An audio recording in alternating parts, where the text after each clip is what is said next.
I'm joined now by Goodhue senior forward Grace Majerus. Grace, thanks for being here today. We're focusing a little bit on your game Friday against Zambroda Mazeppa. I talked with ZM's player and coach earlier today.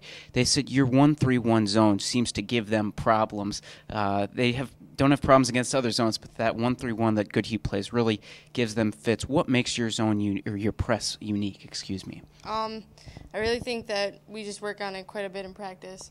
We all know what we're doing and what we're supposed to be doing, and just kind of, give it our best and try to make them turn it over, which works pretty good for us. Okay. You guys started the year 2-6. Mm-hmm. At that point, what was the attitude like? What was the morale like on the team? It was pretty low. We were I think we all figured that it would be like last year, coming out, ending up going to state, starting to win, and we came out slow, and so a lot of attitudes were down. We kind of got down on ourselves, but now we've been a lot better, and now we have a lot better record. For you guys, what do you think were the factors that contributed to that slow start? I think we just weren't playing as a team. We didn't come together right away and start playing together. And once the season went on, we started to get better together, and then we started to win. Okay. You guys haven't lost this year. You're undefeated in 2010. Can you talk about what have been some of the strengths? What has allowed you guys to keep winning this year? I think it's just mostly teamwork, coming together. That was a big thing for us. Everybody is overall scoring together. Like, we don't just have one person that is, the top player in every single game. We're all pretty much overall the same players and the same scoring. I'm joined now by Goodhue girls basketball coach Josh Weemy. Coach, you were 2-6 going into the new year. Since then, you guys haven't lost a game. Did you guys make any adjustments, try anything different over that holiday break in practices to get things going? Well, we did. We started putting an emphasis on trying to push the ball up the floor a little more. I feel we got a pretty good point guard in Courtney Hinch, and kind of putting the ball in her hands a little bit more, and just trying to push it up, create some chances to score. We were definitely having some trouble scoring in December. So that was something, just anything to give us a couple chances to get some easier buckets or some quick baskets.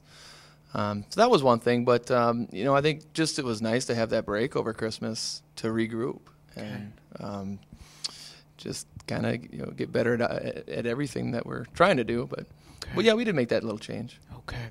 Coach Pockert, I spoke with him earlier today at Zambroda, and he said that you guys play a 2-3 zone. He said not a lot of teams play a zone against them. For you guys, what makes your 2-3 zone so tough for opposing teams? I think the first thing is the size we have. I mean, we have Chanel Robert in the middle is 6'2", and there's not many girls that size, and I think she moves pretty well. She's got a great knack for blocking shots. So it's a great presence inside there, and we work a lot on it. We work on how we close out and where we want to force people. So the girls take pride in it, and we've been doing it for a while. Ever since Chanel starting last year, it's kind of been our backbone that we play that, and so we've just gotten better at it and better at it and better at it, and and plus again with Courtney and Laura Watson out on the top, but there's some great anticipation. Okay. We get great ball pressure, and they cause steals. So the focus of today's show is on your matchup with Zambroda on Friday. Yeah. You know that ZM is going to be without Ashley Hinch in that game. How does that impact how you prepare and what ZM is probably going to look to do in that game? Yeah, that's going to certainly affect them a lot because she's a tremendous player. The thing that she's best at is, at least that against us, that she's been best at is when she gets the ball in the full court and is able to break a press on her own or create fast break opportunities, and we try to press, and so it's always a challenge to get her stopped and get the ball out of her hands, and so we won't have to worry about that, I guess, and that'll make things a lot easier for us. But they have a lot of good size. They have some other shooters, and it'll just be a matter of focusing our attention on defending that and stopping that, and not getting, not assuming that it's going to be an easy game just because she's not going to be there. They have other good players. They have good varsity players. So, we'll have to defend them and attack them. Okay. You guys went to state last year. Can you kind of talk about where this team compares to where last year's team was at this point? Well, last year at this point, we were still trying to figure a lot of things out. Our starting lineup had gone through a lot of some big changes. Our record wasn't real good. It was barely over 500. We were still trying to figure out if we were going to be able to make a run in the playoffs or what. So it seems like right now we're much more set, much more comfortable with everyone's roles, with how we're trying to attack games and who's going to do what. So I think we're much more established right now. I think it's yet to be determined whether we're better or not. Okay. I do think the section's better. So that's what I was going to be my next question. Can you tell us a little bit about the field or the other teams who might also be in contention for a state tournament berth? Well, the big one is Spring Grove. We've kind of established a neat little rivalry with them here. We played last year to go to state, and we got them on the schedule this year. They came here and they beat us. That was our last loss, and so I think it starts with them that they're the favorite, and because they've won a ton of games, they haven't lost much since then. Also Rushford has beat Spring Grove. That's a strong team and always a good playoff team. Fillmore Central's got a tremendous guard, Connor Nagel.